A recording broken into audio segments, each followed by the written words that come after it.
નમસ્કાર મિત્રો, આજે આપણે ધોરણ 10 યોગ, સ્વાસ્થ્ય અને શારીરિક શિક્ષણ વિશે માહિતી મેળવીશું।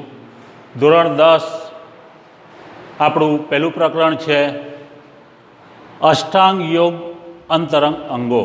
અષ્ટાંગ યોગના અંતરંગ અંગો। અષ્ટાંગ યોગ એટલે 8 અંગો આપણે જેને કહીશું યમ, નિયમ, આસન, પ્રાણાયામ, પ્રત્યાહાર, ધારણા, ધ્યાન અને સમાધિ। વિદ્યાર્થી મિત્રો, આપણે જાણીએ છીએ યોગ આપણને આપણા ઋષિમુનિઓ દ્વારા વારસામાં મળેલી એક બહુ જ અમૂલ્ય ભેટ છે। યોગ આપણા જીવનની અંદર કરીશું તો આપણું જીવન અને આપણું શરીર, તન, મન સ્વસ્થ રહેશે। તો ચાલો મિત્રો, આપણે પ્રથમ જોઈએ કે અષ્ટાંગ યોગના અંતરંગ અંગો। અષ્ટાંગ યોગના અંતરંગ અંગો આપણા બે છે, તો બહિરંગ અંગ અને અંતરંગ અંગ। બહિરંગ એટલે બાહ્ય જે આપણા અંગો છે તે બાહ્ય અંગો, જ્યારે અષ્ટાંગ યોગના પ્રથમ 5 અંગો છે આપણા, તો યમ, નિયમ, આસન, પ્રાણાયામ અને પ્રત્યાહાર। આ 5 જે છે એ બાહ્ય અંગો છે અને બીજા 3 જે છે એ અંતરંગ અંગો, ધારણા, ધ્યાન અને સમાધિ। આ આપણા 3 અંગો અંતરંગ અંગો છે। તો મિત્રો, આપણે જોઈશું કે આ 5 અંગો જે છે એને આપણે બહિરંગ અંગો કહીશું અને 3 જે છે તેને આપણે અંતરંગ અંગો કહીશું। હવે આપણે જોઈશું વિદ્યાર્થી મિત્રો કે બહિરંગ યોગના દ્વારા એટલે બાહ્ય અંગો દ્વારા આપણા શરીર, સ્થૂળ જે શરીર છે એ શરીર ઉપર આપણે નિયંત્રણ મેળવી શકીશું। સ્થૂળ શરીર એટલે આપણું બાહ્ય શરીર જે છે એના ઉપર આપણે નિયંત્રણ મેળવી શકીશું। ત્યારબાદ અંતરંગ અંગો જે છે મિત્રો, એ અંતરંગ અંગો દ્વારા આપણે આપણા સૂક્ષ્મ શરીર, જે આપણું અંદરનું જે શરીર છે સૂક્ષ્મ શરીર, એના ઉપર આપણે નિયમ મેળવી શકીશું। તો મિત્રો, આપણે જોઈએ પહેલાં 5 અંગ યમ, નિયમ, આસન, પ્રાણાયામ અને પ્રત્યાહાર। યમ એટલે આસન, આપણા શરીરને આપણે કંટ્રોલ રાખવો, એને આપણે યમ કહીશું। નિયમ એટલે આપણો જે શરીર જે છે અને આપણે જે નિયમો જે છે એ નિયમોને આપણે જાળવી રાખીશું।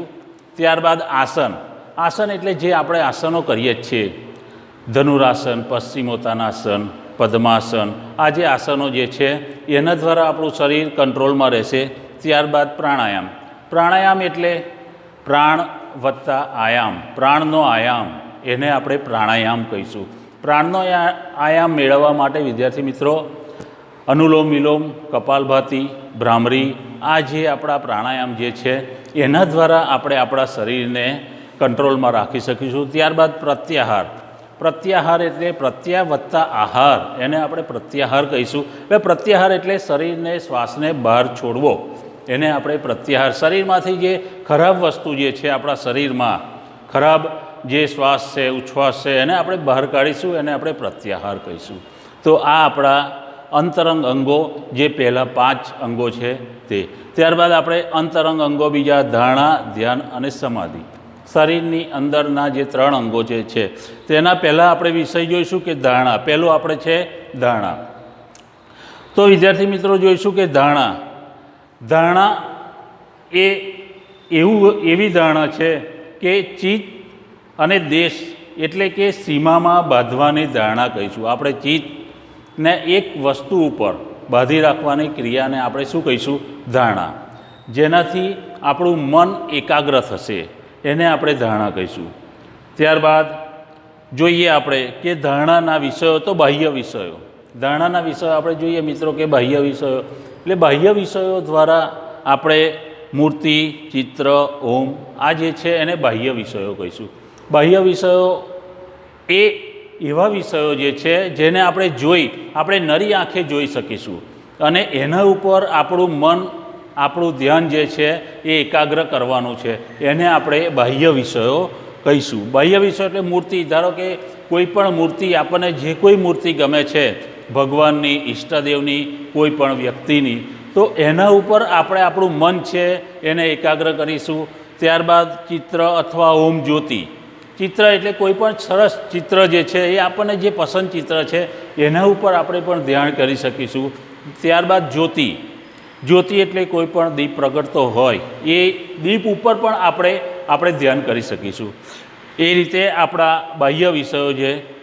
ત્યારબાદ માનસિક વિષયો. માનસિક વિષયો એટલે મિત્રો વૃક્ષની શાખા, સમુદ્ર, આકાશ, ઈશ્વરની મૂર્તિ વગેરે.